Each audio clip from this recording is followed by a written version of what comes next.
Those of us who teach, we all have a student who has to touch everything in order to understand what is going on around him. Or maybe you have a student that processes information better when he can hear a song with the information. Perhaps a student who has to draw pictures to grasp a concept. Do you have a student who insists on standing on one leg and reading to you? Our students all have unique learning styles and sometimes a combination of them. What works for one student might be different for another student. Your learning style might be even different too. It can be frustrating for a teacher who learns one way to understand why their students just aren't getting it. And it might be because the student learns in a totally different way. The hard question is, how can you determine your student's learning style? Well, you can sit back and observe, take notes, talk to their parents or other adults in their life to gain additional insight. If your students are old enough, ask them how they like to learn. The more information you have, the more effective and fun the learning process can be. Studies by scientists like Dr. Carol Dweck and Dr. Angela Lee Duckworth tell us that having a high IQ doesn't guarantee success. What helps our students, our children, and us ultimately is grit, which Dr. Duckworth defined as passion and perseverance towards long-term goals. When we know better, we can do better. Explaining our students the concept of growth mindset will teach them why a positive outlook is more likely to give them a better result because it taps into and nurtures their emotional intelligence, which is their ability to be aware, control, and express their emotions with others and even with themselves. I would say something like this. Let's talk about the way we see things, our mindset. Your parents and your siblings, they all have a mindset. Your teacher has a mindset. Everyone in the world has a way of seeing things. We can choose to look at the world in a way that makes us feel strong and happy, or in a way that makes us feel frustrated and we can't improve. People with a growth mindset know that they can get better by working hard.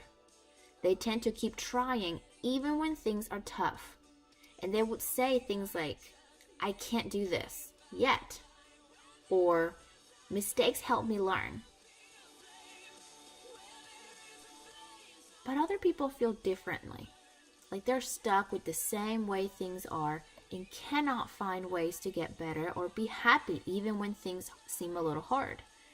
This is a fixed mindset, and it honestly happens to everyone sometimes. But we can choose to have a growth mindset when we stick with the challenges and keep trying until we succeed. We all want our students to achieve great things in the classroom, and as they move on, also in life. However, it can be difficult to get them motivated to create and pursue their goals. People with goals succeed because they know where they're going. Earl Nightingale.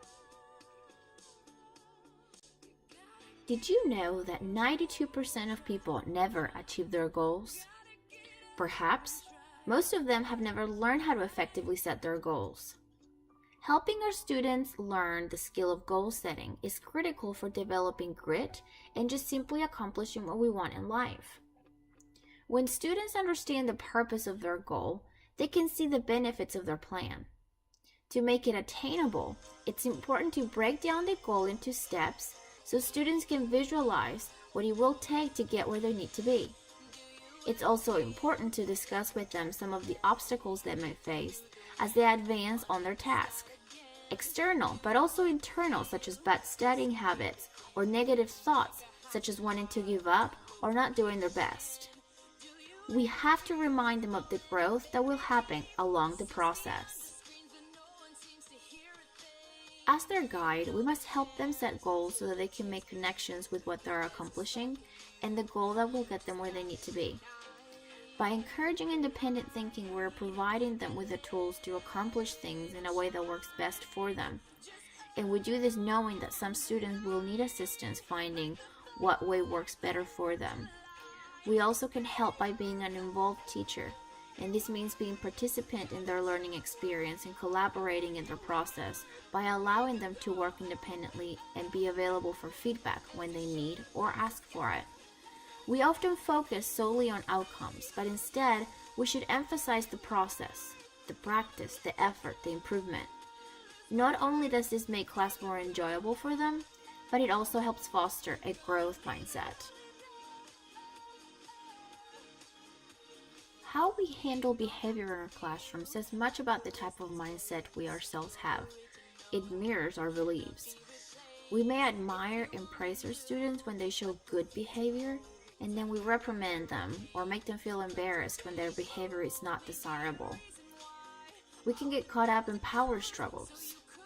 The growth mindset begins with us first believing that fostering a positive environment for our students will enable them to grow academically and emotionally so that they can achieve and succeed, so that if the obstacles are within themselves, they can overcome it and push through. When students get frustrated, don't feel like doing their work, and all we get are eye rolls, it can be really hard to connect with them. But we need to remember that that's when they need us the most. Students, only being human, want to belong and feel like they're making a difference. They have feelings and ideas just like us. They just don't have the brain development yet to always manage themselves in the best way. Reach out to them and show them that you see, hear, and care about them.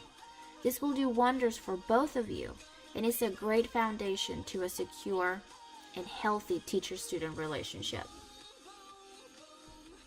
Oftentimes, our students can suffer from perfectionism, naturally causing unnecessary stress and anxiety as well as a fixed mindset. Maybe they are worried about failing or drawing a blank to try a new activity. One mistake can become a huge challenge to them instead of a learning experience.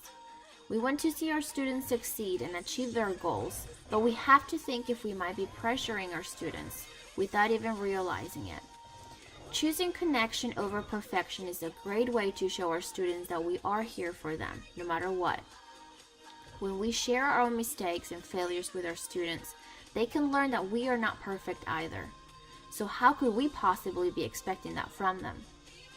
That thought is encouraging, so that we find the fun in whatever challenge your student is facing. If they're struggling, they are normal.